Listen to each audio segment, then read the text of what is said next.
Okay, ठीक है।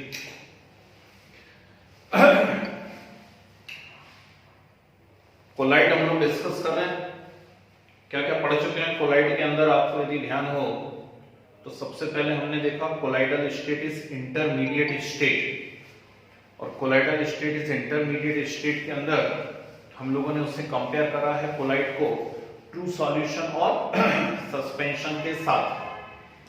इसके बाद हम लोगों ने डिस्कस किया है क्लासिफिकेशन ऑफ कोलाइड, और क्लासिफिकेशन ऑफ कोलाइड में जो है मैंने आप लोगों को बताया हुआ है 3 डिफरेंट हम लोगों ने टाइप से इसको क्लासिफाई किया हुआ है। फर्स्ट जो टाइप था उसमें हम लोगों ने देखा है on the basis of physical state of dispersed phase and dispersion medium. पढ़ते चलना बेटा साथ साथ, क्योंकि एग्जाम तो होगा और कंफर्म होगा, ये ध्यान रखना है ना। तो on the basis of dispersed phase and dispersion medium 8 type के कोलाइड बनाए हमने। इसके बाद हम लोगों ने सेकंड टाइप से क्लासिफाई किया हुआ है, उसमें शायद देखा हुआ है on the basis of attraction force, lyophilic and lyophobic. फिर मैंने वहां पर बताया हुआ है थर्ड आपको on the basis of size, macromolecular, multimolecular and associated colloids, है ना। ये सब पढ़ चुके हैं। चलिए तो डालिए side heading purification of colloid. Preparation हो गई थी लास्ट क्लास के अंदर, ठीक। हम लोगों ने पेप्टाइजेशन, ब्रैडिक आर्क मेथड और 4 केमिकल मेथड्स देख ली थी। आज हमको पढ़ना है इसका पहले प्यूरिफिकेशन, और प्यूरिफिकेशन के बाद देखते हैं प्रॉपर्टीज ऑफ कोलाइड, ठीक। डालिए side heading purification of colloid. Purification of colloid, और इसमें फर्स्ट साइड हेडिंग डालिए डायलिसिस। डायलिसिस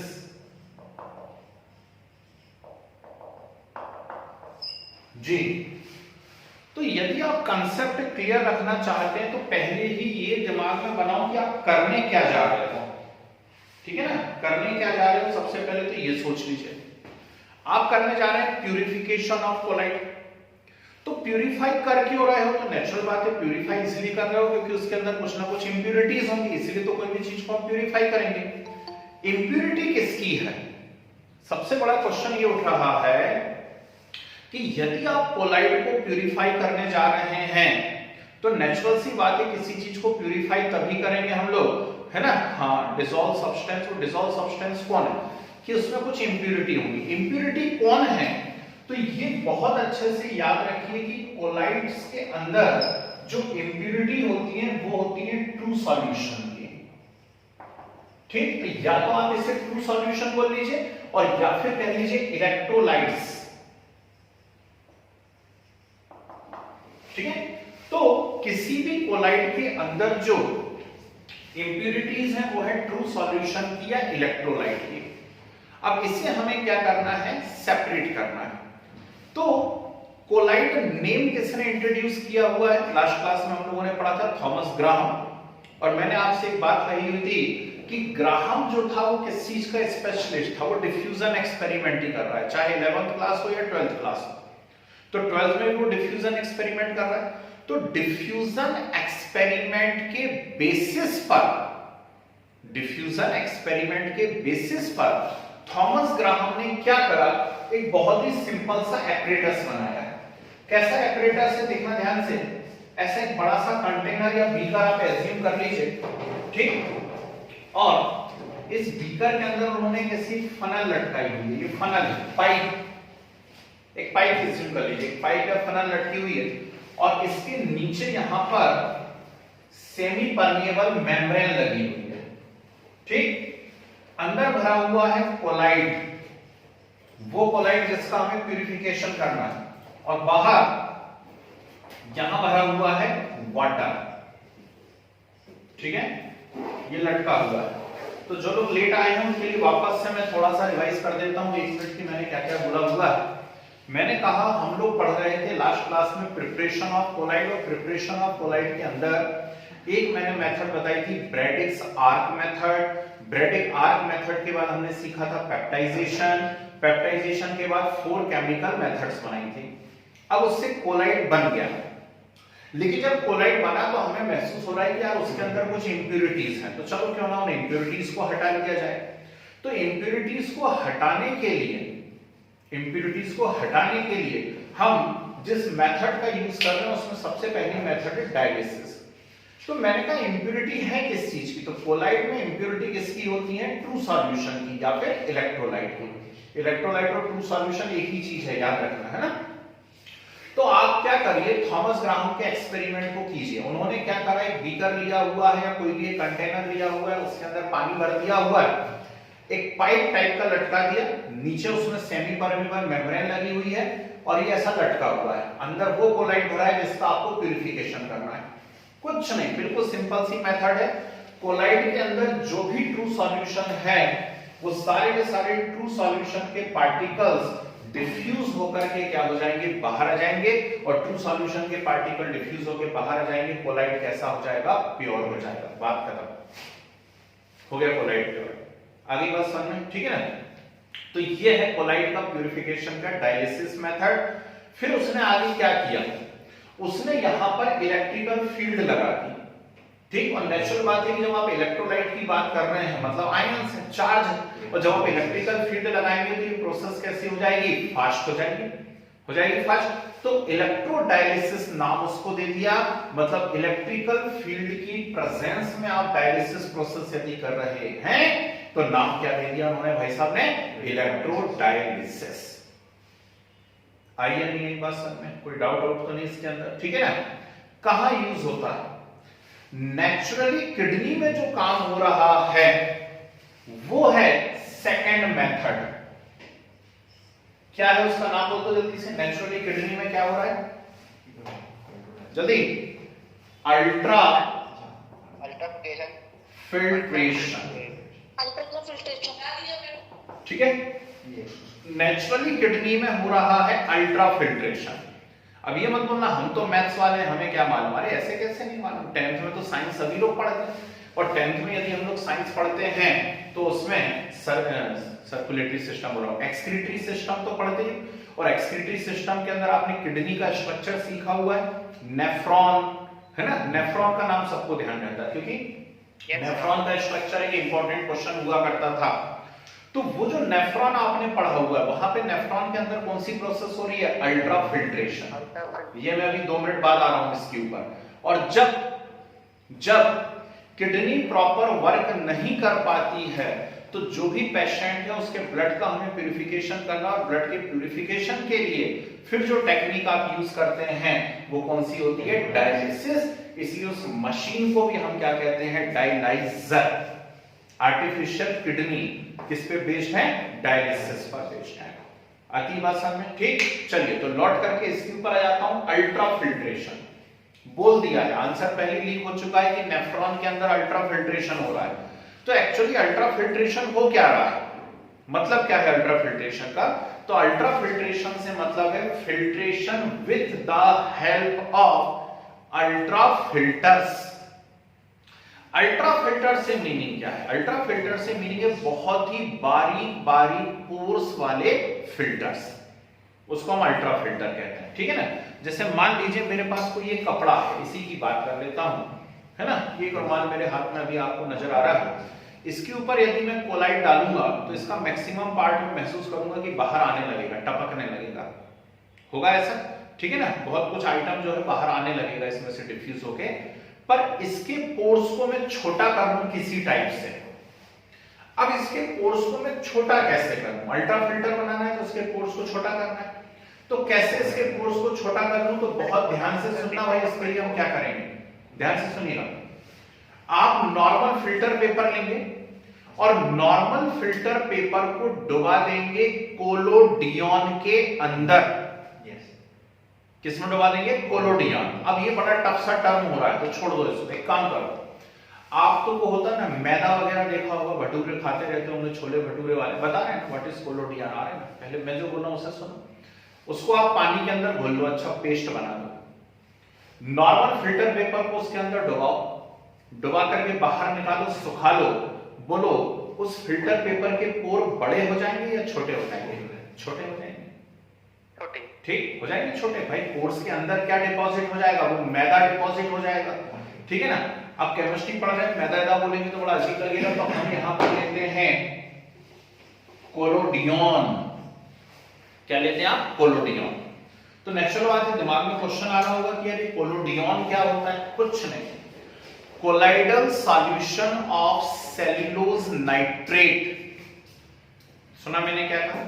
मैंने कहा colloidal solution of cellulose nitrate, उसे क्या कहा जाता है? कोलोडियन कहा जाता है। तो जैसे कोलोडियन में आप उसको डुबाएंगे, उसके पोर्स के साइज जो है वो कैसे हो जाएंगे? छोटे हो जाएंगे। हो गए पोर्स के साइज छोटे, बाहर निकाल लिया। पर एक दिक्कत है, इससे क्या होता है कि वो जो फिल्टर पेपर है बहुत ही ज्यादा सॉफ्ट हो जाता है। यदि आपने ऐसा मोड़ा ओड़ा तो टूट जाएगा फटाक से। तो फिर क्या करते हैं, इसको कोलोडियन में डुबा करके सुखाते हैं और फिर दोबारा से एक और बार फॉर्मल्डिहाइड में डुबाते हैं। क्या में डुबाओगे? फॉर्मल्डिहाइड में। तो अब ये सफिशिएंटली हार्ड हो जाएगा, आसानी से टूटेगा नहीं। ये कहानी होती है, ठीक है ना। तो ये है भाई आपका अल्ट्रा फिल्टर बनाने का तरीका, क्योंकि नेचर ने जो बनाया हुआ है आप वैसा कभी भी नहीं बना पाओगे। नेचर ने आपका नेफ्रॉन बना दिया, हम आर्टिफिशियली वैसा तो नहीं बना सकते हैं, ठीक। तो हमने कोलोडियन के अंदर फिल्टर पेपर को दबाया, फॉर्मल्डिहाइड से उसकी हार्डनिंग कर दी। अब ये किसके जैसा वर्क करेगा? अल्ट्रा फिल्टर जैसा। और अल्ट्रा फिल्टर की हेल्प से चीजों को छान लेना, कोलाइड को छान लेना क्या कहलाता है? अल्ट्रा फिल्ट्रेशन कहलाता है। अभी बात समझे सभी को, ठीक है ना। तो नेचुरल किडनी की यदि बात करता है तो किडनी में नेचुरली अल्ट्रा फिल्ट्रेशन हो रहा है, और यदि आर्टिफिशियल की बात करता है तो आर्टिफिशियल किडनी में क्या हो रहा है? डायलिसिस हो रहा है। दो मेथड्स, ठीक। लास्ट जी, हाँ, लेयर पे लेयर बना करके भी आप फिल्ट्रेशन कर सकते हो, अल्ट्रा फिल्टर बना सकते हो, कोई दिक्कत नहीं है, ठीक। एक के ऊपर एक, एक के ऊपर एक लेयर्स आप चढ़ाते चले जाइए, उससे भी आप अल्ट्रा फिल्टर बना सकते हैं, है ना। चलिए, थर्ड एंड लास्ट मेथड होती है प्यूरिफिकेशन की, दैट इज सेंट्रीफ्यूगेशन, ठीक है। कोलाइड के प्यूरिफिकेशन की लास्ट जो मेथड आ गई है वो क्या है यहां पर? सेंट्रीफ्यूगेशन। और सेंट्रीफ्यूगेशन के लिए क्या है? सेंट्रीफ्यूज मशीन का यूज किया जाता है। सेंट्रीफ्यूज मशीन क्या करती है? सेंट्रीफ्यूज मशीन कोलाइड को बहुत तेजी से क्या करती है? घुमाती है। तो जब तेजी से कोलाइड घूमेगा, है ना, बहुत ही तेजी से कोलाइड घूमेगा, ठीक, बिल्कुल सही बात है ना। डिस्पर्स्ड फेज जो है भैया ऐसे सेपरेट नहीं होगा, ठीक। डिस्पर्स्ड फेज ऐसे सेपरेट नहीं होगा यदि आपने कोलाइड को तेजी से घुमाया, ठीक। तो कोलाइड की अलग लेयर बन जाएगी और इलेक्ट्रोलाइट या ट्रू सॉल्यूशन की अलग लेयर्स बन जाएंगी, ठीक है। डिस्पर्स्ड फेज जो है, हाँ बिल्कुल सही बात है, क्रीम फैक्ट्री के अंदर आप यूज कर रहे हैं, ठीक। तो क्रीम फैक्ट्री के अंदर क्या हो रहा है? देखो, दो बातें हो रही, कब किस मेथड का आपको यूज करना है ये भी देखना पड़ेगा, ठीक है ना। मान लीजिए अब जैसे मिल्क की आप बात कर रहे हो, मिल्क एक कोलाइड है, और मिल्क को जब हमने तेजी से घुमा दिया तो उसकी सारी की सारी क्रीम क्या हो गई? वहां पर सेपरेट होने लगी, तो डिस्पर्स फेज अलग आने लगा। तो ऐसे कोलाइड जिनके अंदर डिस्पर्स फेज तेजी से सेपरेट हो रहा है, वहां पर आप सेंट्रीफ्यूगेशन का यूज नहीं कर सकते। समझ रहे बात को, ठीक है ना। लेकिन कुछ ऐसे कोलाइड्स हैं जिनको आप तेजी से घुमाएंगे, उनकी डिस्पर्स फेज आसानी से सेपरेट नहीं होगी, ठीक है। तो वहां पर आप क्या का यूज कर सकते हैं? सेंट्रीफ्यूज मशीन का यूज कर सकते हैं, क्लियर। तो ये तीन मेथड्स हैं, है ना। नाम याद रखिए और छोटे छोटे सा 2-2, 4-4 लाइन का डिटेल याद रखिए, ठीक। लिखो, हेडिंग लगी हुई है प्यूरिफिकेशन ऑफ कोलाइड, इसमें लिखिए कोलाइड mainly consist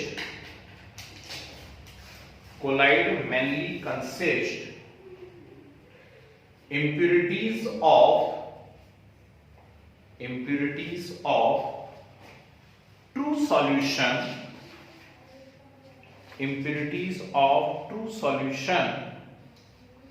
or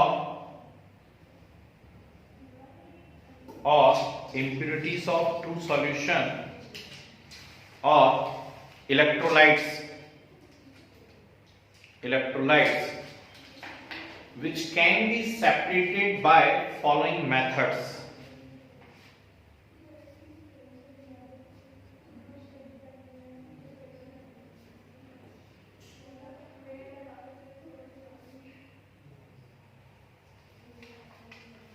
ठीक है, separated by following methods. First heading नली dialysis.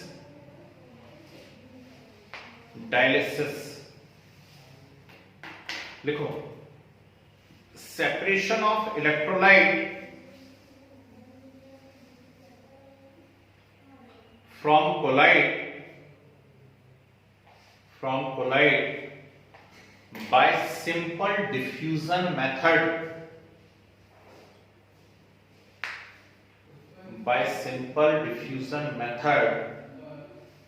Is known as dialysis.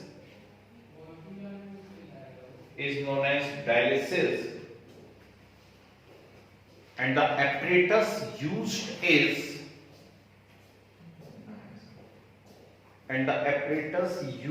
is dialyzer.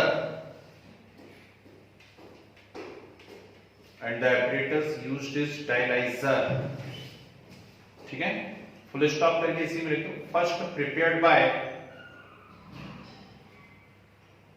Thomas Graham.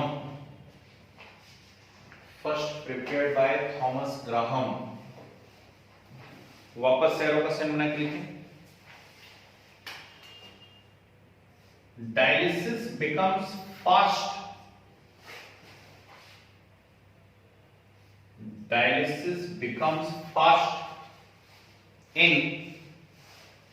In electrical field. Dialysis becomes fast in electrical field and known as electrodialysis.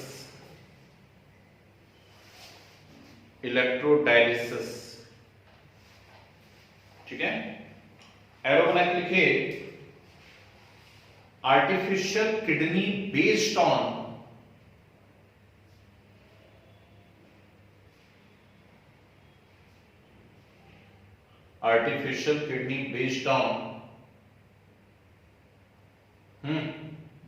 Dialysis.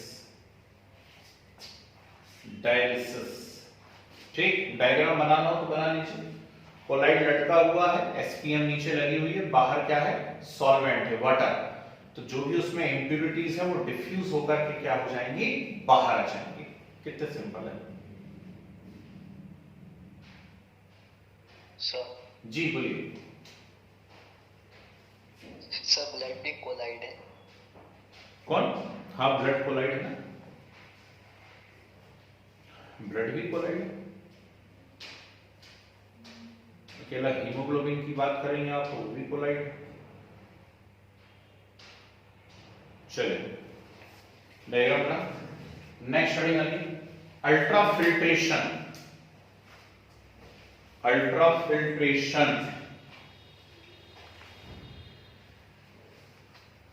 लिखिए purification of collide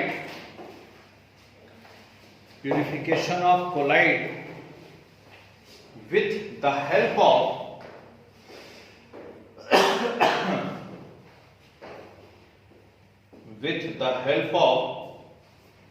ultrafilter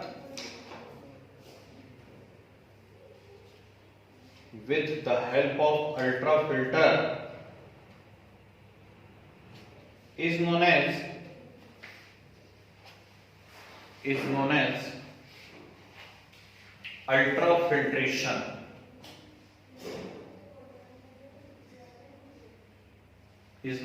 ultrafiltration. Arrow का sign बना करके लिखिए. The size of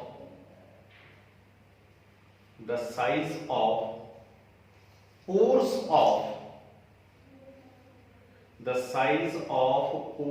of normal filter paper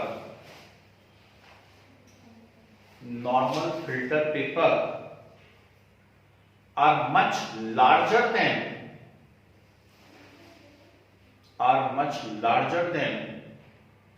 colloidal particles.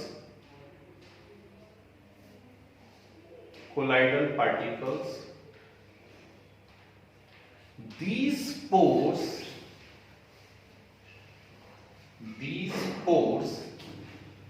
can be made smaller.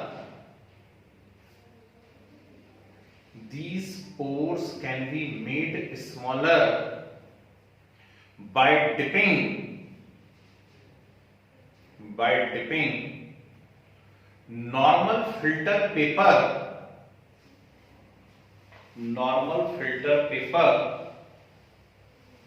in collodion,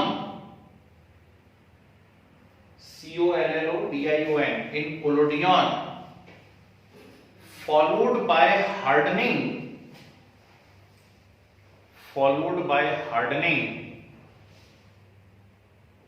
with formaldehyde,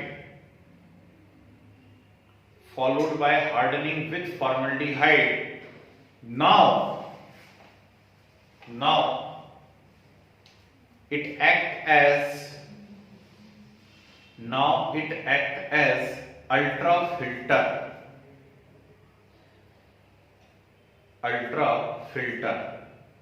ठीक है, arrow बना दीजिए। Naturally, ultrafiltration takes place in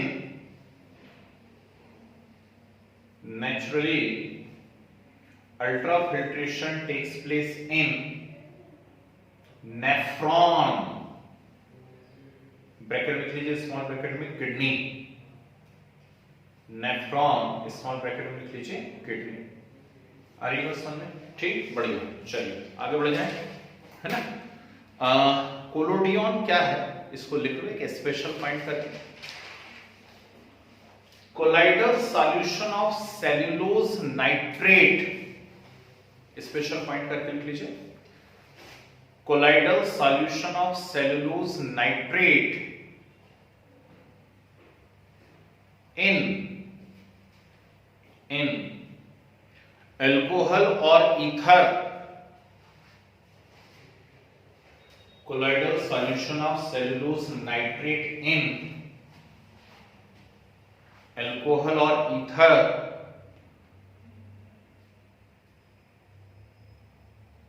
is known as collodion। Okay, ठीक है। चलिए, और लंबी कोई कहानी इसमें पढ़ने की जरूरत नहीं है हमको, ठीक। नेचुरली लिख ही दिया है, किडनी में अल्ट्राफिल्ट्रेशन प्रोसेस हो रही है। नेक्स्ट हेडिंग आ गई centrifugation.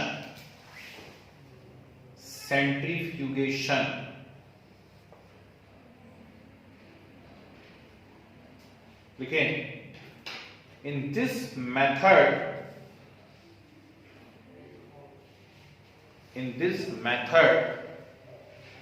colloidal solution rotate at very high speed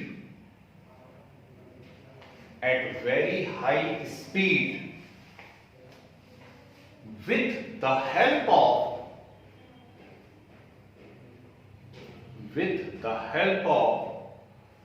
some specially designed machines,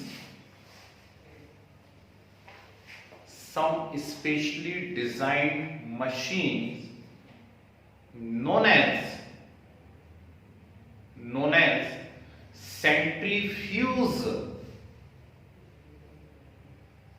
centrifuge,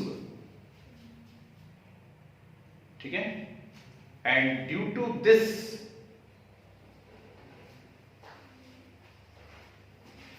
the particles of true solution separate out,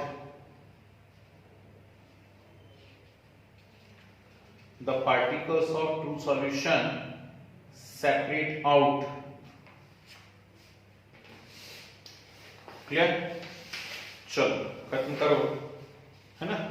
ये कुछ प्यूरिफिकेशन मेथड है, इतनी इंपॉर्टेंट है नहीं कि बहुत ज्यादा इसके ऊपर टाइम दिया जाए, लेकिन ठीक है, फिर भी हम लोगों ने 15-20 मिनट दे दिए। चलिए, साइड हेडिंग आ गई प्रॉपर्टीज ऑफ कोलाइड, जबरदस्त इंपॉर्टेंट है। प्रॉपर्टीज ऑफ कोलाइड जी, लगभग सारी ही प्रॉपर्टी इंपॉर्टेंट है भाई।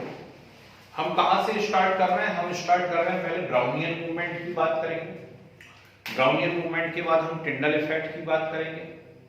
टिंडल इफेक्ट के बाद इलेक्ट्रोफोरेसिस और इलेक्ट्रोऑस्मोसिस की बात करेंगे। और जब इलेक्ट्रोफोरेसिस और इलेक्ट्रोऑस्मोसिस की बात करेंगे तो हम देखेंगे चार्ज का ओरिजिन कैसे हो रहा है, origin of charge on colloidal particle. ठीक, उसके बाद फिर मैं आपको पढ़ाऊंगा एक बड़ी ही इंपॉर्टेंट सी चीज, that is coagulation.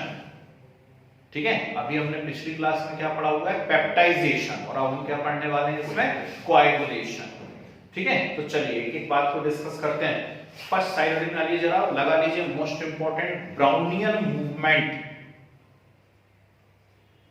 Brownian movement जी सबको मालूम है ना, 12th क्लास में है आप।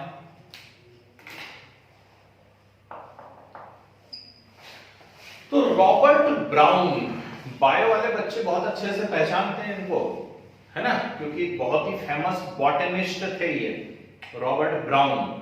ठीक, अब क्या करा है, जहां तक मुझे शायद ध्यान आता है कि शायद इन्होंने बायो के अंदर न्यूक्लियस को डिस्कवर करा हुआ है। क्यों ऐसा ही बोल रहा हूं, क्या है कोई बायो वाला है? और रॉबर्ट हुक ने क्या करा हुआ है, सेल को डिस्कवर करा हुआ है। दो रॉबर्ट थे शायद। ठीक, तो भूरा मतलब ब्राउन ने क्या करा हुआ है, उन्होंने न्यूक्लियस को डिस्कवर करा हुआ है ना, रॉबर्ट ब्राउन। किया क्या, इसको बात को ध्यान से सुनना भाई, 12th तो हो गया, लेकिन उसके आगे की बात करें। इन्होंने एक्चुअली लिए थे सबसे पहले पॉलन ग्रेन्स, और पॉलन ग्रेन्स को इसने डाला पानी के अंदर। तो जब पॉलन ग्रेन्स को इसने पानी के अंदर डाला, पॉलन ग्रेन्स को जब इसने वाटर के अंदर डाला, तो सबसे पहले क्या बना यहां पर, ठीक, सबसे पहले बना यहां पर सस्पेंशन। ठीक है, बॉटनिस्ट था भाई साहब ये। तो क्या बना, पॉलन ग्रेन्स का सस्पेंशन बना। ये बात ध्यान रखना, ये टर्म याद रखना, सबसे पहले इसने सस्पेंशन में चीज को डिस्कवर करा है ना। और अब इस सस्पेंशन को उठा करके उसने अल्ट्रा माइक्रोस्कोप के अंदर देखा। तो जब अल्ट्रा माइक्रोस्कोप के अंदर इन्होंने सस्पेंशन को देखा, तो ये क्या देखते हैं कि जो पॉलन ग्रेन्स हैं, जो पार्टिकल्स हैं, वो इस प्रकार से जिगजैग मोशन को बता रहे हैं, आड़ी तिरछी डायरेक्शन में भाग रहे हैं लगातार। ठीक है ना, लेकिन ये तभी पॉसिबल है जब सस्पेंशन का particle size almost colloidal dimension में हो। यदि बड़ा साइज हो जाएगा तो फिर ऐसा नहीं हो पाता है ना। तो कोलाइडल डायमेंशन में यदि है तो ये ऐसा मिल रहा था। अब वो आगे बढ़ा तो उसने क्या करा, कोलाइड लिया, और कोलाइड लेकर के उसने अल्ट्रा माइक्रोस्कोप के अंदर देखा।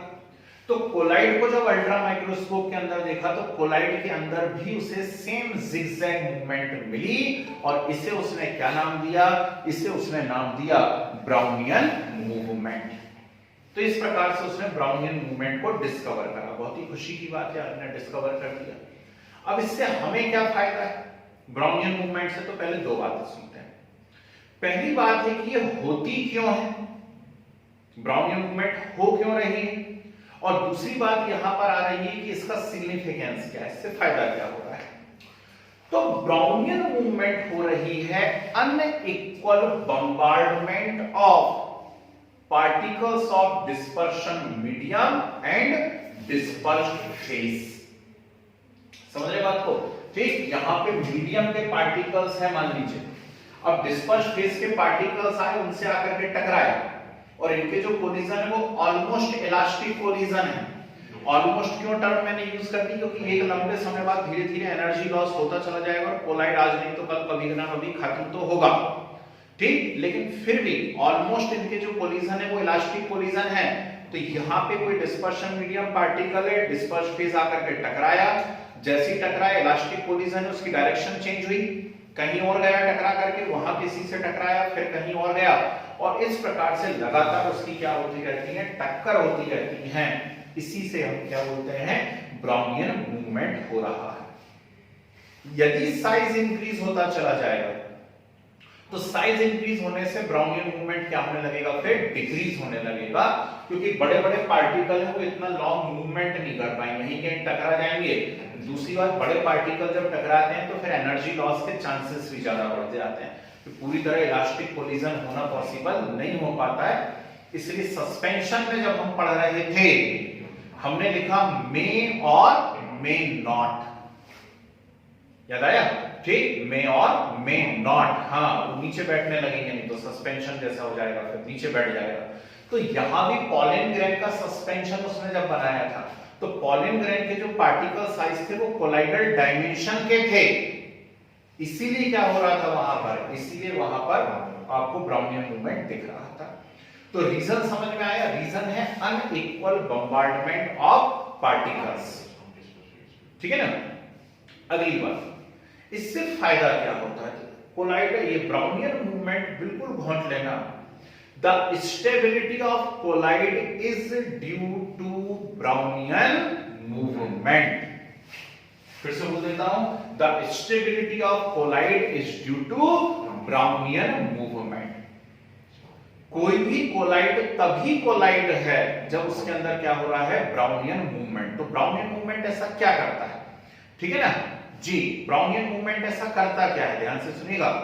ब्राउनियन मूवमेंट कोलाइडल पार्टिकल्स को टुवर्ड्स ग्रेविटी नीचे बैठने नहीं देता, ठीक है ना। तो फिर हम वही बात बोलेंगे कि यदि ये पार्टिकल नीचे बैठ गए तो ये तो सस्पेंशन बन जाएंगे भाई, ठीक। तो ब्राउनियन मूवमेंट इन्हें नीचे नहीं बैठने देता है, ये इसकी सबसे बड़ी खासियत है।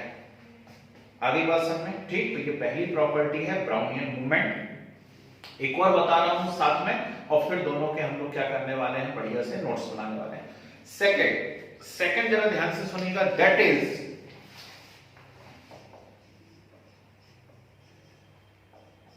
टिंडल इफेक्ट, ठीक। किसने डिस्कवर करा हुआ है?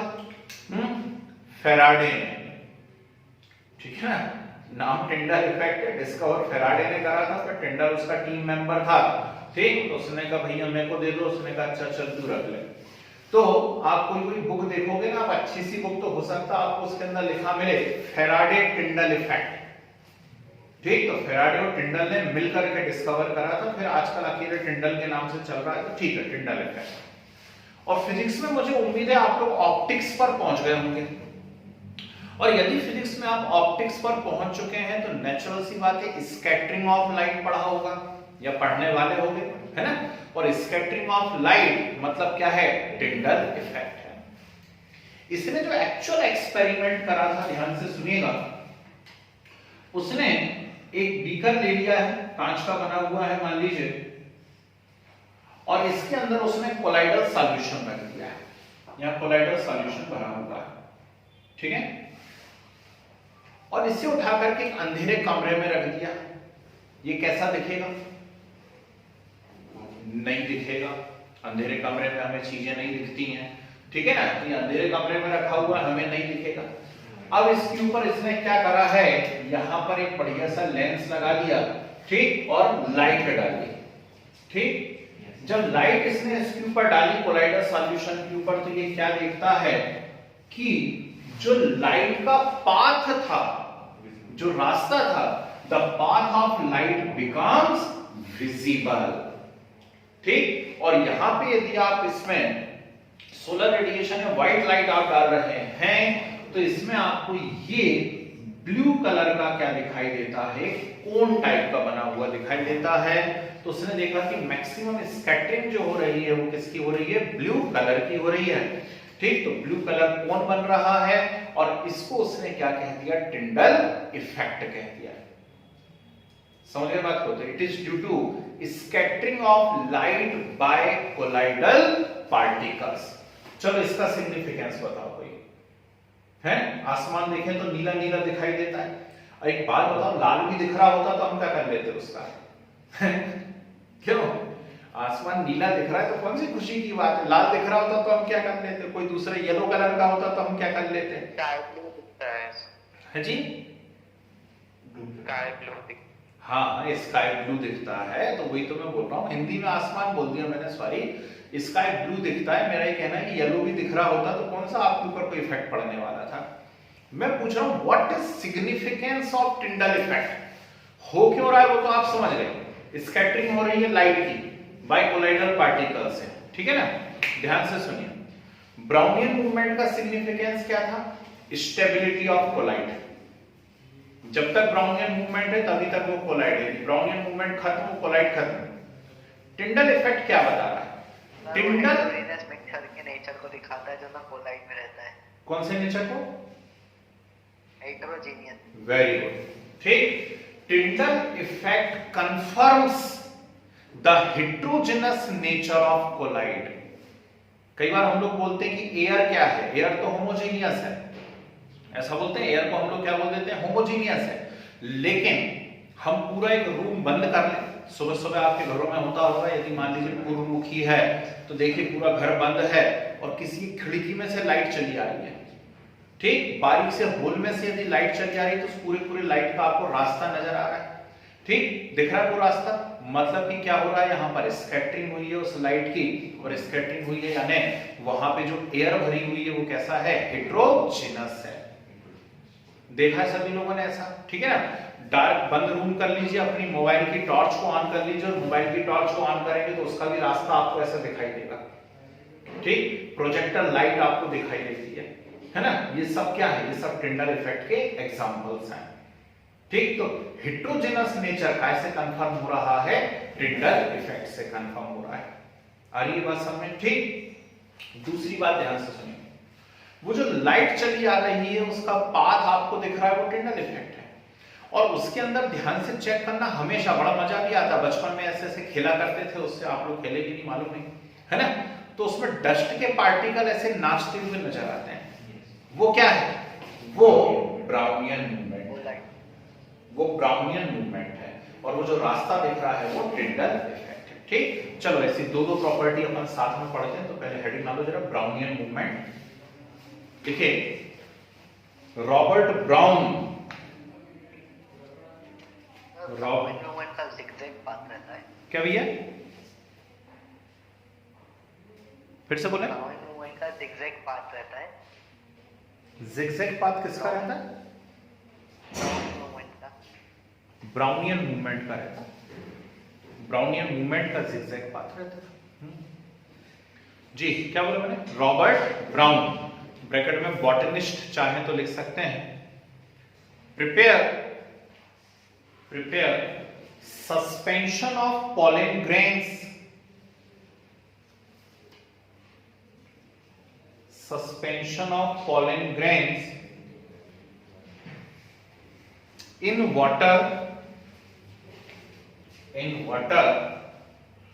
and observed in ultra microscope,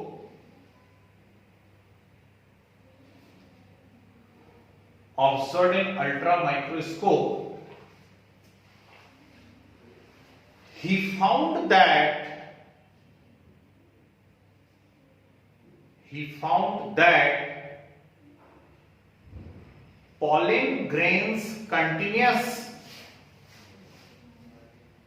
pollen grains continuous move in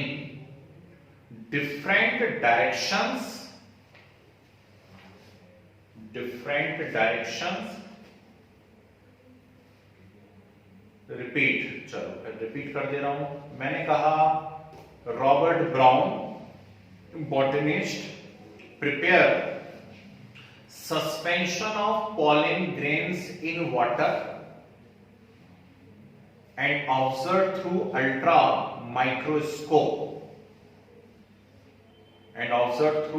microscope, he found that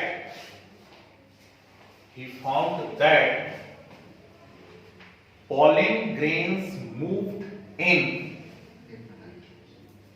different directions in zigzag path,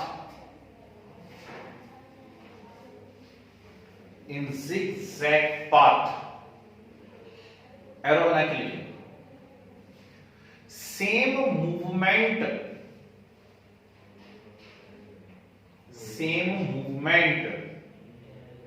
observed in colloidal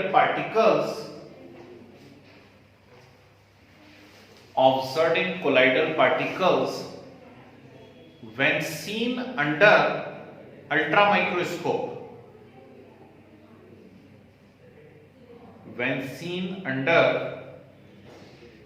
ultra microscope, this zigzag movement of colloidal particles, this zigzag movement of colloidal particle known as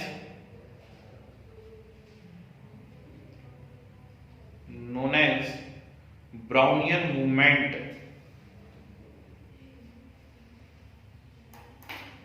ठीक है, arrow बना के लिखिए. It is due to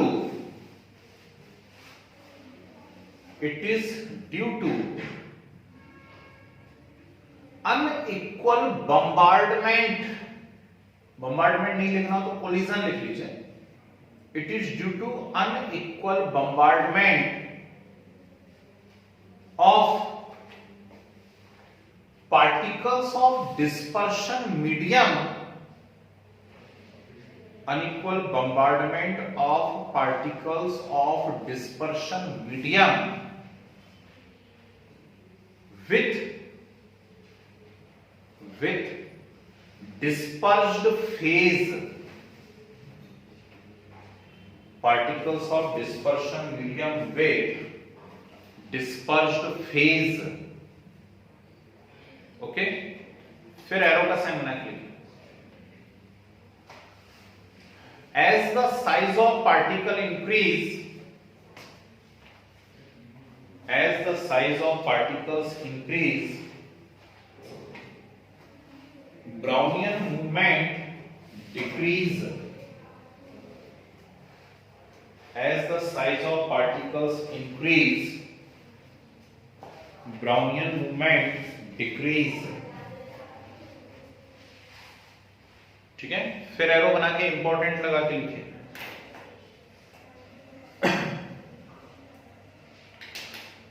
The stability of colloid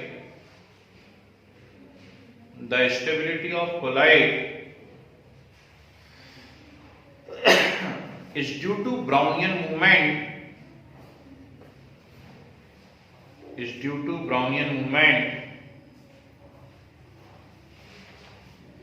because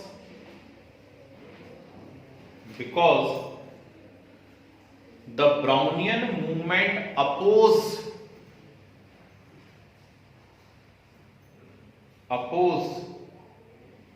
the force of gravity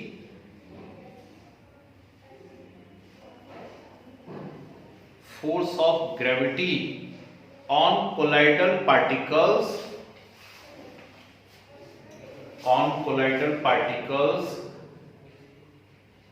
and prevent them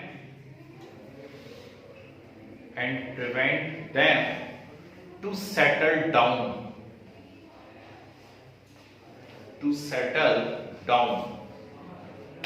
ठीक है, बढ़िया है ना. डायग्राम बनाने की जरूरत नहीं है, तो ठीक है. मान लो मैं zigzag मूवमेंट हो रहा है, उसको ब्राउनिंग मूवमेंट कह रहे हैं. डल साइड टिंडल इफेक्ट जी लिखिए. It is optical property of collide.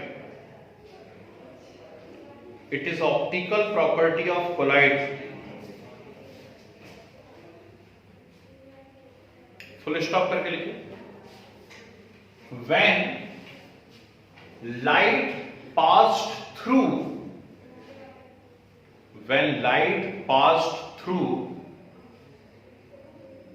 colloidal solution,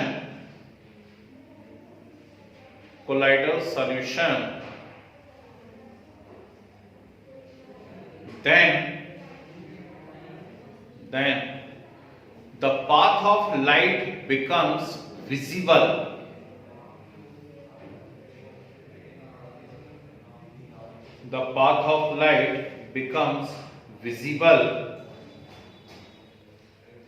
small bracket में लिखो. Blue colour bracket close. It is due to scattering of light It is due to scattering of light by colloidal particles. Scattering of light by colloidal particles and known as Tyndall effect. And known as Tyndall effect. ठीक है, arrow का sign बना के लिखिए. Tyndall effect confirms,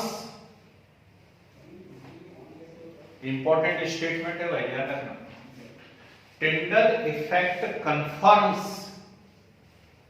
the heterogeneous nature of colloid.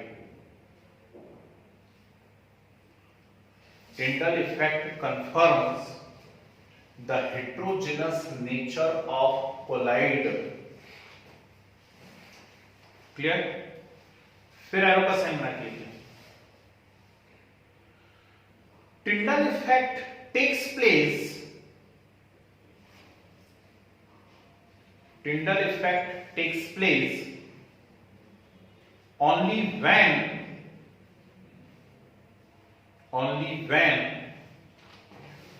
following two conditions are satisfied. Only when following two conditions are satisfied.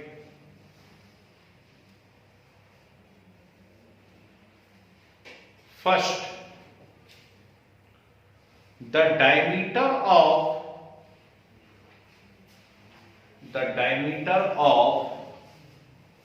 particles of dispersed phase. The diameter of particles of dispersed phase is not much smaller than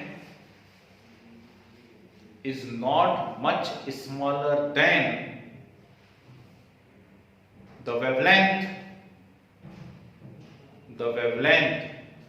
of the light used.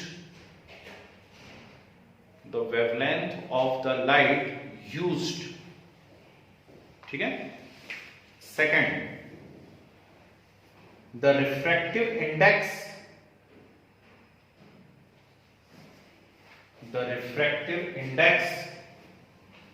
of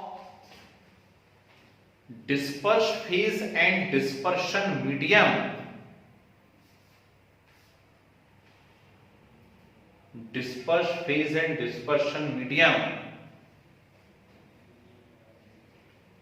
differ greatly in magnitude.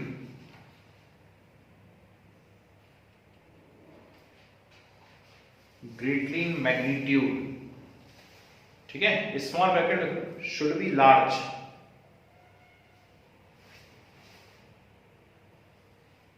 ठीक है. तो arrow बना के लिखिए. In lyophilic sol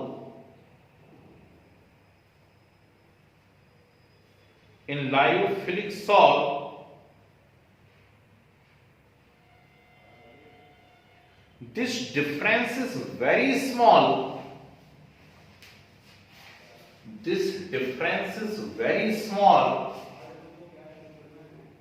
That's why Tyndall effect is very less.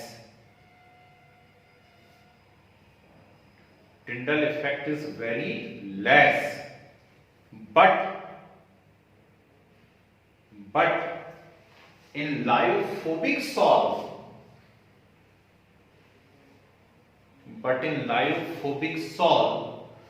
this difference is large.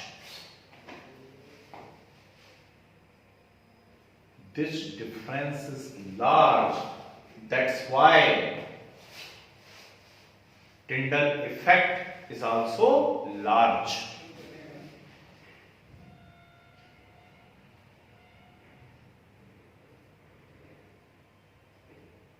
अगली बात सुनते हैं. ठीक. तो एक बहुत ही प्यारा पॉइंट है भाई, बहुत ही प्यारा पॉइंट है, याद रखिएगा. टिंडल इफेक्ट सिर्फ और सिर्फ तब होगा जब ये दोनों की दोनों कंडीशंस सेटिस्फाइड होंगी। ठीक है, डिस्पर्स फेज के पार्टिकल का साइज जो वेवलेंथ आप यूज कर रहे हैं उसके कंपेयर में बहुत छोटा नहीं होना चाहिए, लेकिन डिस्पर्स फेज और डिस्पर्शन मीडियम के जो पार्टिकल्स हैं उनका जो रिफ्रैक्टिव इंडेक्स है उसके डिफरेंस कैसा होना चाहिए, लार्ज होना चाहिए। ठीक, तो फिलिक सॉल्व के अंदर क्या हो रहा है, मीडियम और फेज का जो डिफरेंस है रिफ्रैक्टिव इंडेक्स का वो लार्ज नहीं है, इसलिए फिलिक में या तो टिंडल इफेक्ट होता ही नहीं है और यदि होता भी है तो बहुत कम स्कैटरिंग होती है, लेकिन फोबिक में क्या हो जाता है, ज्यादा हो जाता है। क्लियर है बात? तो एक इंपॉर्टेंट बात है, याद रखिए। ठीक, इसके एग्जांपल लिख लीजिए टिंडल इफेक्ट के। Blue colour of sky, blue colour of sky and sea water actually, and sea water, blue planet है ना, तो ब्लू प्लेनेट बोलते हैं ना, तो ब्लू प्लेनेट क्यों बोलते हैं, ब्लू वेल पाई जाती है इसलिए। ठीक है, सेकंड लिखिए, विजिबिलिटी ऑफ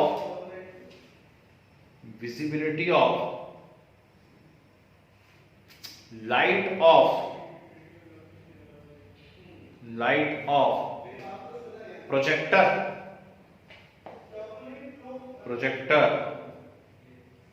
और sharp rays in dark room, sharp rays in dark room. Okay, बहुत बढ़िया। ठीक है, चलिए एक और बात लिख लेते हैं, साइड में डाल दो, छोटा सा एक पॉइंट है लेकिन बीच में कहीं कहीं आ जाता है। Colour of colloid optical property है, टिंडल इफेक्ट से रिलेटेड है। कलर ऑफ कोलाइड लिखे, the colour depends on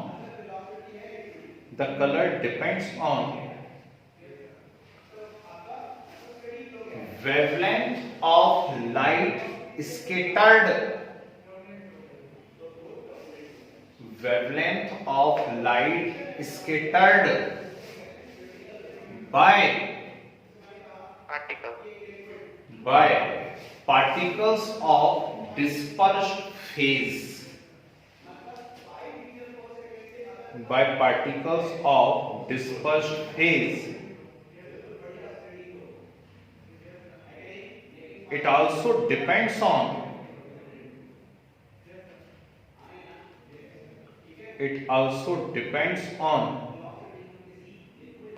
size and nature of particles.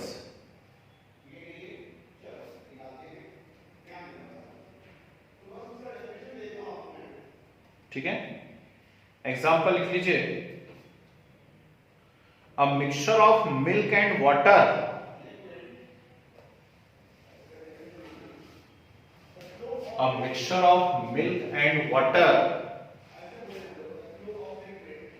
appear blue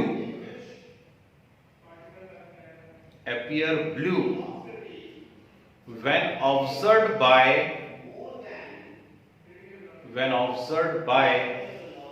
reflected light,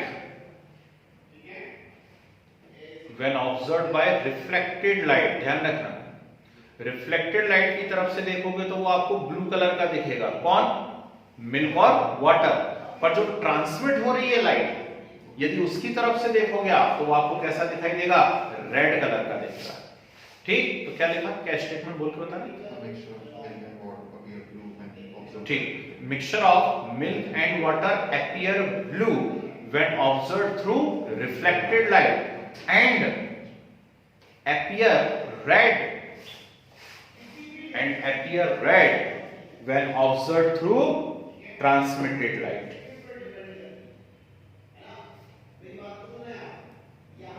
And appear, क्या बोला मैंने?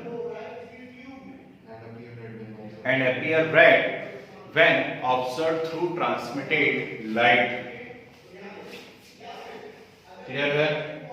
ठीक, चलिए तो तीन अच्छी प्रॉपर्टी आपने डिस्कस कर ली। ब्राउनियन मूवमेंट आपको पता पड़ गया, टिंडल इफेक्ट पता पड़ गया, कलर तो खैर मालूम ही है, E is equal to hc/λ, ठीक, बचपन से आप पढ़ते चले आ रहे हैं। और किसी भी चीज का कलर जो होता है, किसी भी चीज का कलर जो होता है वो किस प्रकार की वेवलेंथ की स्कैटरिंग कर रहा है या रिफ्लेक्शन कर रहा है उसके कारण होता है। तो ये कोई नई बात नहीं, हम पहले से जानते हैं, ठीक है। अब यहां से कुछ मोस्ट इंपॉर्टेंट प्रॉपर्टीज चालू हो रही है भाई। अभी हम पढ़ रहे थे ऑप्टिकल प्रॉपर्टी और मैकेनिकल प्रॉपर्टी। मैकेनिकल प्रॉपर्टी में आ गया ब्राउनियन मूवमेंट और ऑप्टिकल प्रॉपर्टी में आ गया टिंडल इफेक्ट एंड कलर। अब हम पढ़ने जा रहे हैं इलेक्ट्रिकल प्रॉपर्टी। अब इलेक्ट्रिकल प्रॉपर्टी क्या कह रही है, चलिए बोर्ड पे देखते हैं और ध्यान से देखते हैं, जरा सब लोग बोर्ड पे रहिएगा।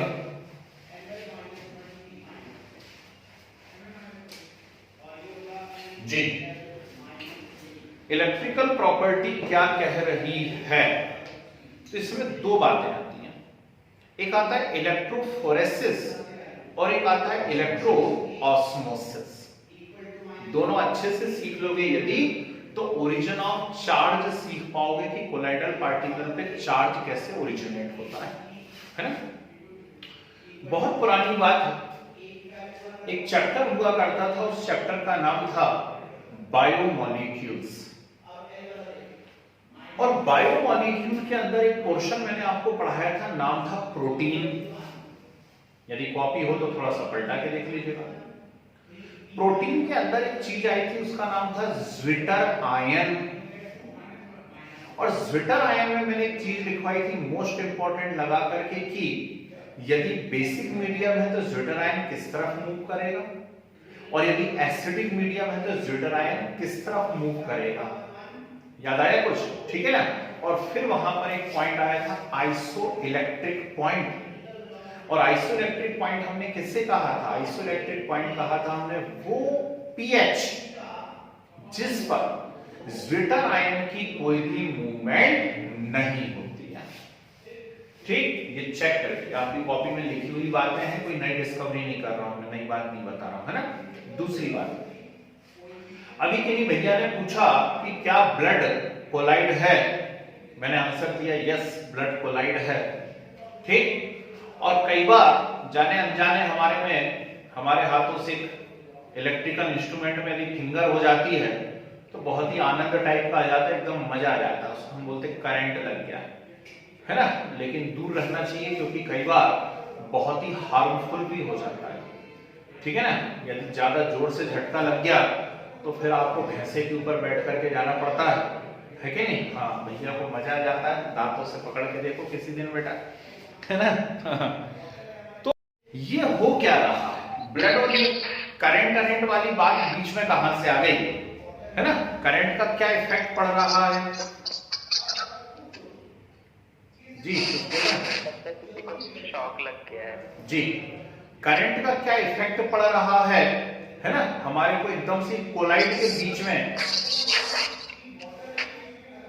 बीच में एकदम से करंट वाली बात कहां से सुनाई नहीं दे रहा बेटा, क्या बोल रहा है, ठीक। लिख के बात करते हैं। तो क्या हो रहा है, करंट कहां से आ रहा है, चलो यहां देखिए। दो प्रॉपर्टी हो रही है, first is electrophoresis and second is electroosmosis. दोनों एक साथ बता रहा हूं, ध्यान से देखो। यहां पर हम लेते हैं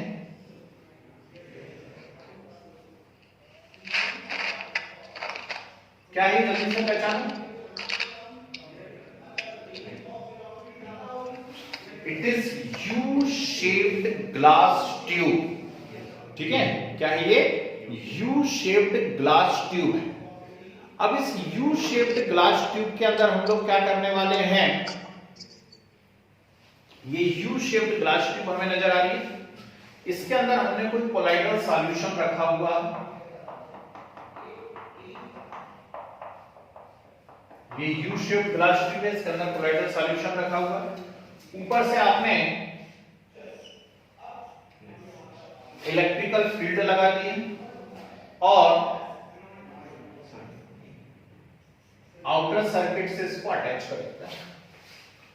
जैसे ही आउटर सर्किट से आपने अटैच करा और इलेक्ट्रिकल फील्ड आपने ऑन करा, सर्किट ऑन करा, तो अंदर जो भी कोलाइड भरा हुआ है वो अपोजिटली चार्ज टर्मिनल की तरफ मूव करना चालू कर देगा। इतनी सी बात है। यदि यहां पर ये पॉजिटिव है, ये नेगेटिव है टर्मिनल, ठीक, और मान लीजिए अंदर जो कोलाइड आपने भरा हुआ है वो पॉजिटिवली चार्ज कोलाइड है, तो ये सारा का सारा पॉजिटिवली चार्ज कोलाइड किस तरफ मूव करना चालू कर देगा? टुवर्ड्स नेगेटिव टर्मिनल, ठीक है ना। तो ये पूरा का पूरा पॉजिटिवली चार्ज कोलाइड मूव करके कहां जाने लगेगा? नेगेटिव टर्मिनल की तरफ जाने लगेगा। तो इतना लोड लेने की जरूरत ही नहीं है। हेडिंग है इलेक्ट्रोफोरेसिस, और इलेक्ट्रोफोरेसिस का मीनिंग है movement of colloidal particles in electrical field, ठीक, इसको हम इलेक्ट्रोफोरेसिस कहते हैं। पहले इसका नाम था कैटाफोरेसिस। क्यों था? क्योंकि इनिशियली जब डिस्कवर करा गया तो ये पॉजिटिवली चार्ज कोलाइड में डिस्कवर करा गया था, पॉजिटिवली चार्ज कोलाइड में डिस्कवर करा गया था। और पॉजिटिवली चार्ज कोलाइड मतलब कैटायंस है, पॉजिटिव चार्ज है, तो कैटायन मूव कर रहे थे, पॉजिटिव कोलाइड मूव कर रहा था, कैटायन मूव कर रहा था, इसलिए इसका नाम क्या था? कैटाफोरेसिस। तो अब ये मत बोलने लगना कि एनाफोरेसिस भी तो हो सकता है, तो वो झंझट ही खत्म कर दी कि कैटाफोरेसिस बोलना है कि एनाफोरेसिस बोलना है, आपको सीधे उठा करके उसको क्या बोल दीजिए? इलेक्ट्रोफोरेसिस। आगे क्या होता है ये इंपॉर्टेंट बात है, आपके लिए याद रखिएगा। ये पार्टिकल सिर्फ मूव नहीं करते हैं बेटा, ये पार्टिकल अपोजिट टर्मिनल पर पहुंचते हैं, अपोजिट टर्मिनल को जाकर के टच करते हैं, टच करके उनका न्यूट्रलाइजेशन होता है, और न्यूट्रलाइजेशन से उनका प्रेसिपिटेशन हो जाता है। बहुत इंपॉर्टेंट बात है, मतलब कोएगुलेशन, ठीक। तो सिर्फ मूव नहीं कर रहे हैं, अपोजिट टर्मिनल पर पहुंच के उनका क्या हो रहा है? प्रेसिपिटेशन भी हो रहा है। और यही कारण है यदि जोर का झटका लग जाए करंट का, है ना, तो फिर आपकी सारी सेलुलर एक्टिविटीज क्या हो जाती हैं? डिस्ट्रॉय हो जाती है। क्यों हो जाती है? क्योंकि आपका ब्लड क्या हो जाएगा? अंदर वेसल्स के अंदर क्लॉट हो जाएगा, है ना। तो ये होता है करंट लगने से जो मृत्यु है उसका मेन रीजन ये है, ठीक। दूसरी बात करते हैं, बोर्ड पे देखिए, मेरे पास वापस से सेम डायग्राम है, फिर से यहां पर मेरे पास एक यू शेप्ड ग्लास ट्यूब है, उसके अंदर एक सर्किट लगा हुआ है, ठीक है। इस प्रकार से टर्मिनल मैंने लगा दिए हैं,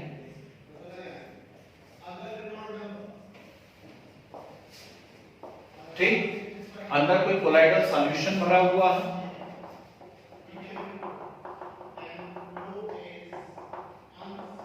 ये कोलाइडल सॉल्यूशन भरा हुआ है, ठीक है। अब हमने क्या करा, जरा ध्यान से सुनिएगा, यहां बीच में एक मेम्ब्रेन लगा दी, that is SPM, semi permeable membrane, okay.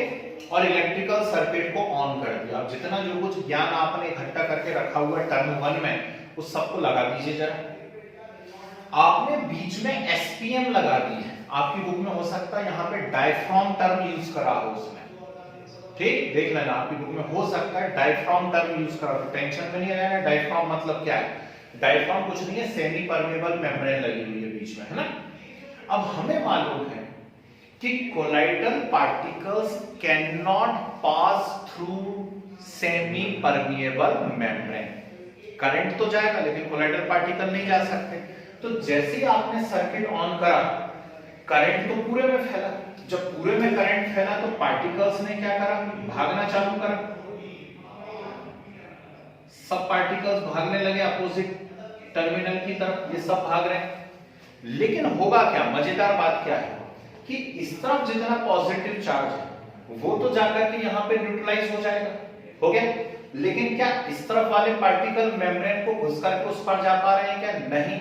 तो ये वाले पार्टिकल्स का न्यूट्रलाइजेशन हो पाएगा क्या? नहीं हो पाएगा। समझ रहे बात को? सिर्फ एक तरफ के पार्टिकल्स का न्यूट्रलाइजेशन होगा, दूसरे तरफ के पार्टिकल्स का न्यूट्रलाइजेशन नहीं हो पाएगा। उससे क्या होगा? उससे होगा ये कि इस तरफ जितने भी कोलाइडल पार्टिकल्स थे वो सब प्रेसिपिटेट में कन्वर्ट हो गए।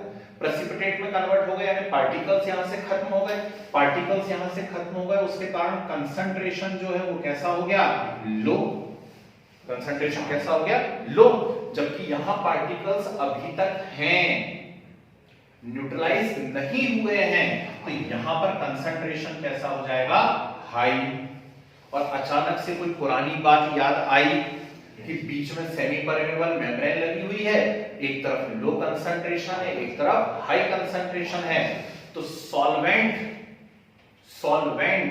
अपने आप कहां से कहां मूव करेगा, lower concentration to higher concentration. ठीक, तो सॉल्वेंट अपने आप लोअर कंसंट्रेशन से हायर कंसंट्रेशन तरफ मूव करने लगेगा, मींस ऑस्मोसिस स्टार्ट हो जाएगी। This osmosis in influence of electrical field is known as what, electro osmosis. कितना सिंपल है। ठीक, तो मुझे उम्मीद है एक बार यदि डायग्राम आपके दिमाग में घुस गया है तो कंसेप्ट आपको लंबे समय तक याद रहेगा।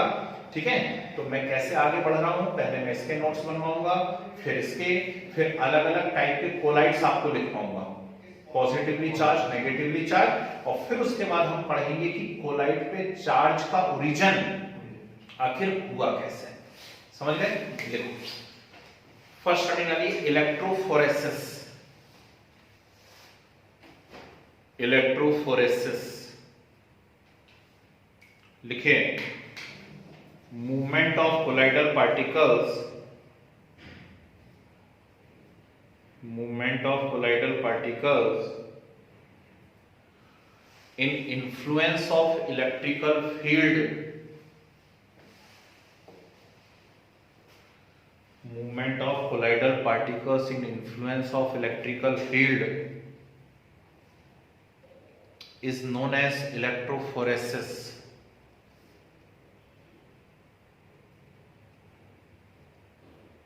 Is known as electrophoresis.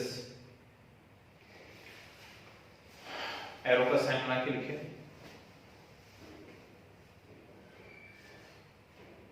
Arrow का साइन बना करके लिखिए। If only cations move,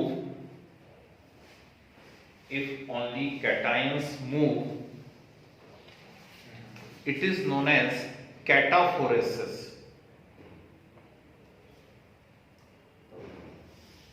It is known as cataphoresis. If only cations move, it is known as cataphoresis. फिर एरो का साइन बना के लिखें। When electrical field applied, when electrical field applied on collide, then the colloidal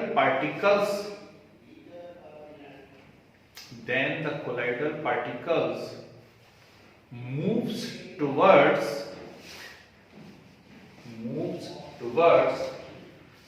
oppositely charged terminal, moves towards oppositely charged terminal, means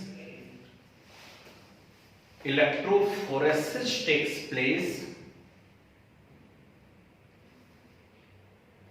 means electrophoresis takes place, and finally neutralize on that terminal,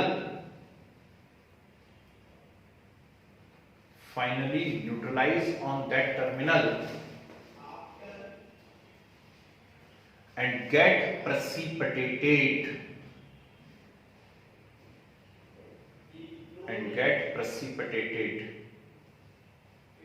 ठीक है जी। Special point लिखिए, arrow का sign बना करके लिखिए, arrow का sign बना के लिखिए। When electrophoresis of collide,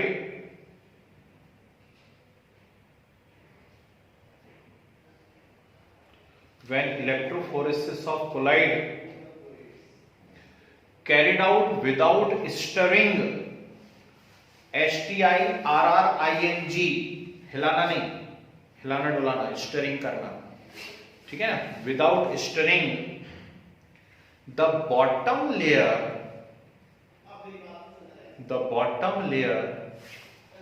gradually becomes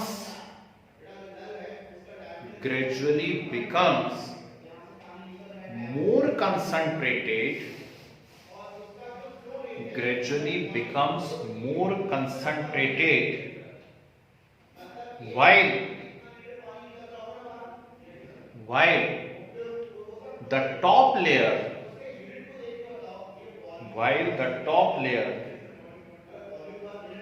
which contain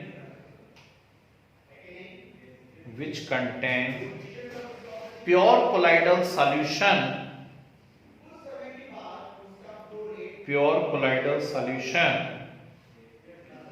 may be decanted, DECANTED, may be decanted, and it is known as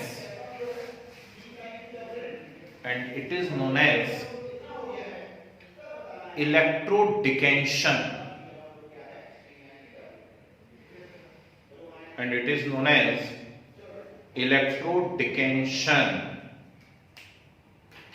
ठीक है।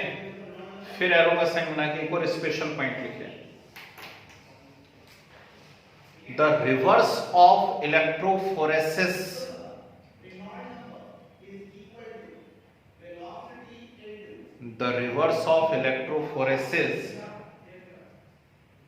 is known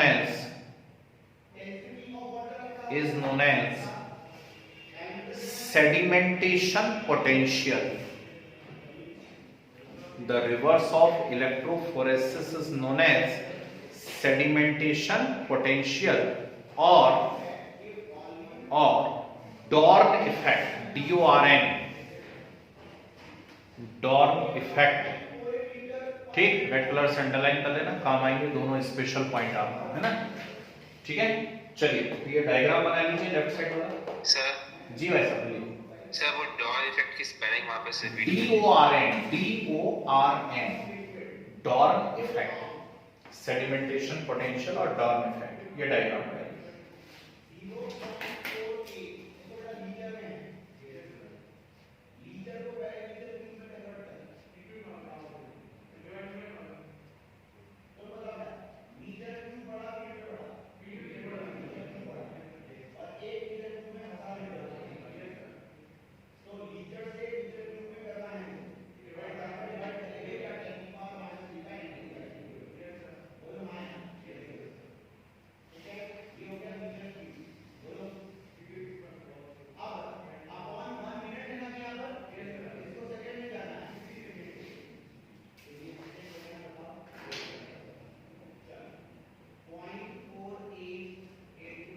ओके, पहली heading इलेक्ट्रोऑस्मोसिस।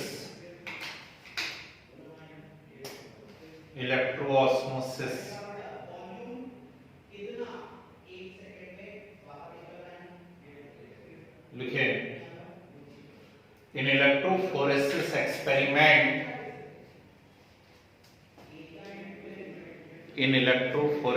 experiment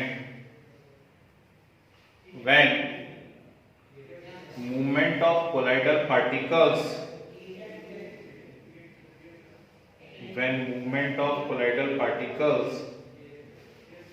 stop with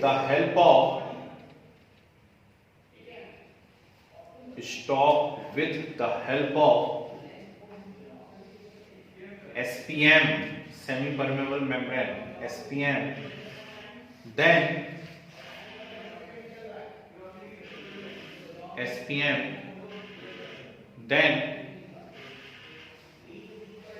the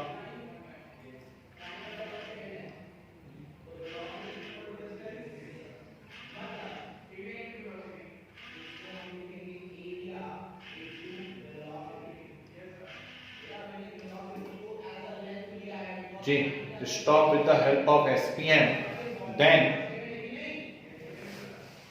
solvent, small bracket लिख लीजिए water, then the solvent, small bracket लिखिए water, moves in opposite direction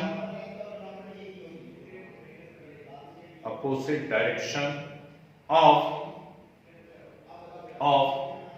movement of colloidal particles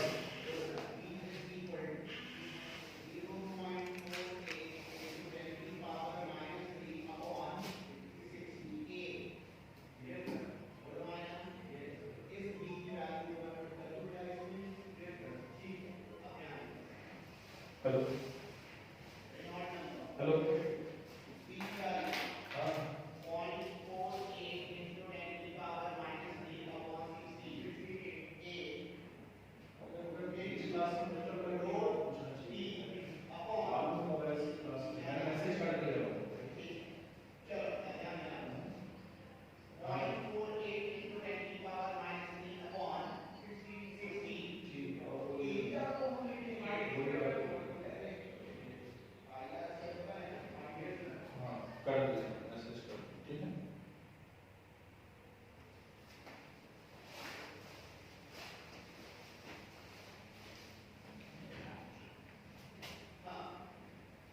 क्या लिख रहे थे अपन?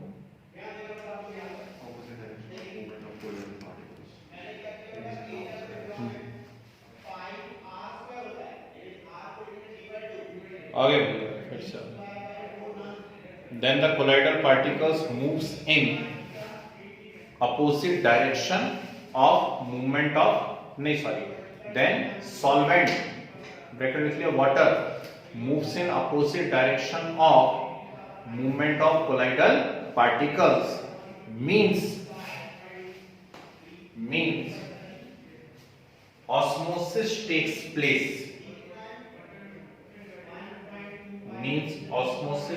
place this osmosis in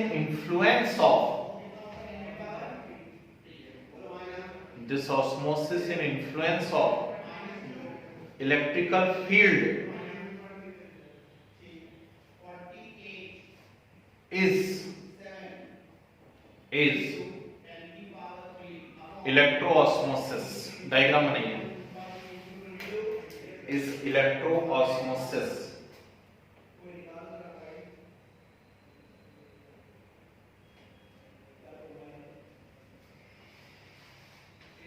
diagram बनाइए.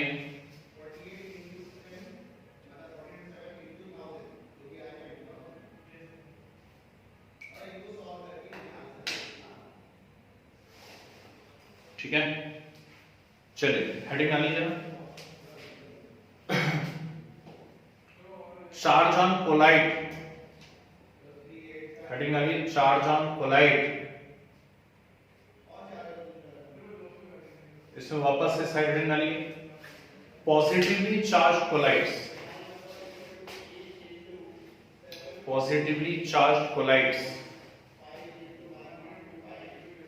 Example लिखना. एक के नीचे लिख सकते हो, एरो बना के लिख लो. Metal hydroxide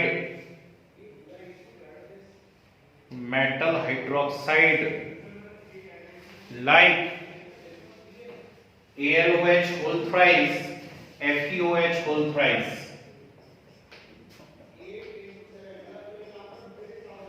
AlOH whole thrice FeOH whole thrice. फिर एरो hydrated metal oxide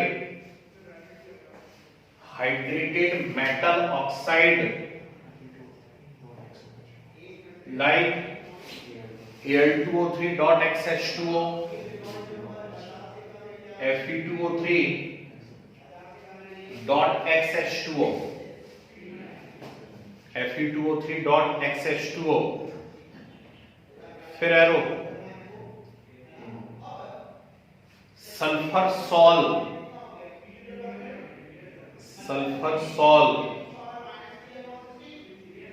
फिर arrow haemoglobin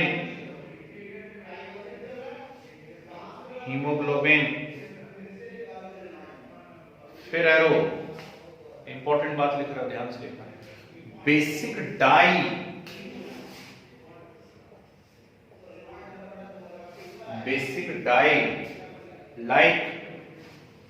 like methylene blue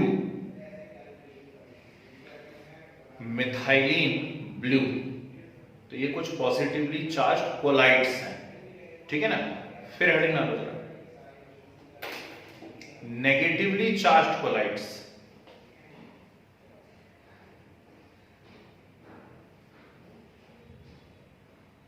negatively charge colloids लिखो इसमें metal sol, metal sol like copper silver gold sol. और सॉल क्या होता है आप अच्छे से समझते हैं, कॉपर सिल्वर गोल्ड सॉल, ठीक है। फिर एरो, फिर arrow metal sulphide, metal sulphide like AH2S3। Last class में बनाया अपन ने, आर्सेनिक ऑक्साइड में H2S गैस डाली थी, लाइक AH2S3 डबल डिस्प्लेसमेंट है ना। फिर एरो, वापस arrow sol of starch, starch gelatin, gelatin charcoal, charcoal clay CLAY clay, gum GUM gum etcetera. फिर एलो एसिडिक डाई लाइक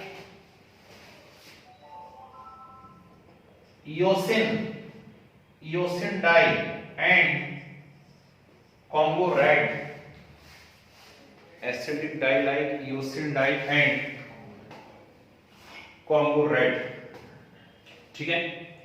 तो ये बड़ी इंपॉर्टेंट बात लिखी था अपने बातों में ध्यान रखना, पॉजिटिवली चार्ज कोलाइड, ठीक। तो पॉजिटिवली चार्ज कोलाइड एग्जांपल तो लगभग सारे इंपॉर्टेंट हैं, मेटल हाइड्रोक्साइड है, ठीक। फिर हाइड्रेटेड मेटल ऑक्साइड है, बेसिक डाई है, हीमोग्लोबिन है, ठीक है ना। ये सारे के सारे पॉजिटिवली चार्ज कोलाइड।